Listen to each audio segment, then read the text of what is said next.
प्रिय मित्रों, शहर से दूर जंगल में एक पेड़ पर गौरैया का जोड़ा रहता था।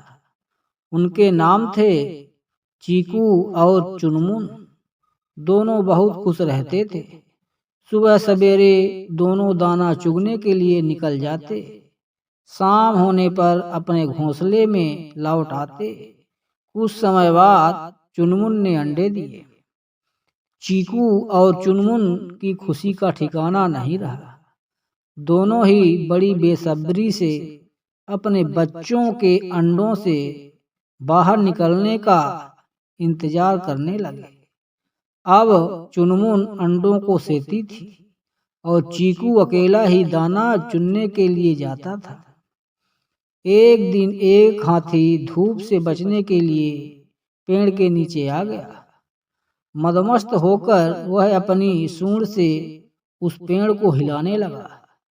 हिलाने से पेड़ की वह डाली टूट गई जिस पर चीकू और चुनमुन का घोंसला था। इस तरह घोंसले में रखे अंडे टूट गए।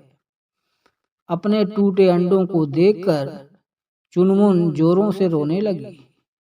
उसके रोने की आवाज सुनकर चीकू और चुनमुन का दोस्त भोलू उसके पास आया और रोने का कारण पूछने लगा। चुनमुन ने सारी बात सुनकर उसे बहुत दुख हुआ। फिर दोनों को धीरज बंधाते हुए भोलू बोला,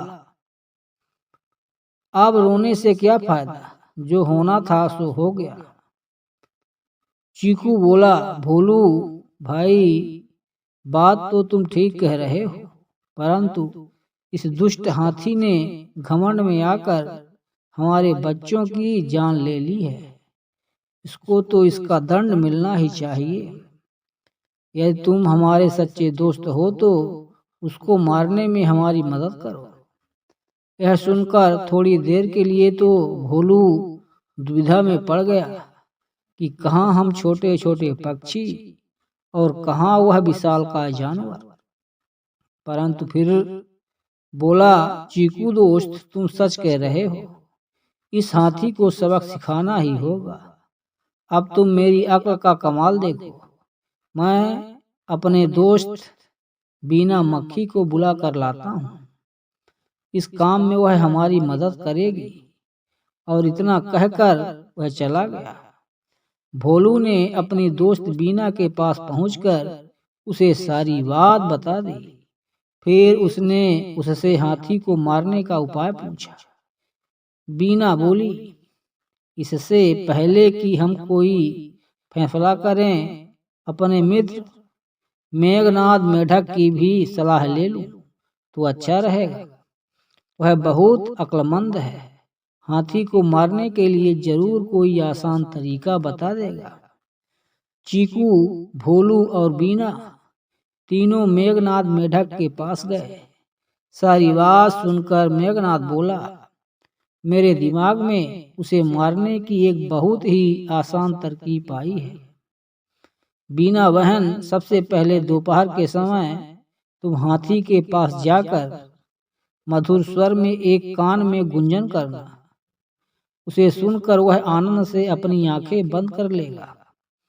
उसी समय भोलू अपनी तीखी चोंच से उसकी दोनों आंखें फोड़ देगा। इस प्रकार अंधा होकर वह इधर उधर भटकेगा। थोड़ी देर बाद उसको प्यास लगेगी।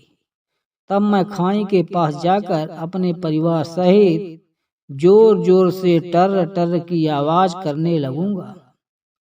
हाथी समझेगा कि यह आवाज तालाब से आ रही है।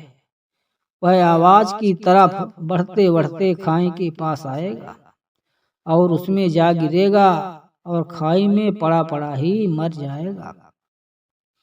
सबको मेघनाद की सलाह बहुत पसंद आई।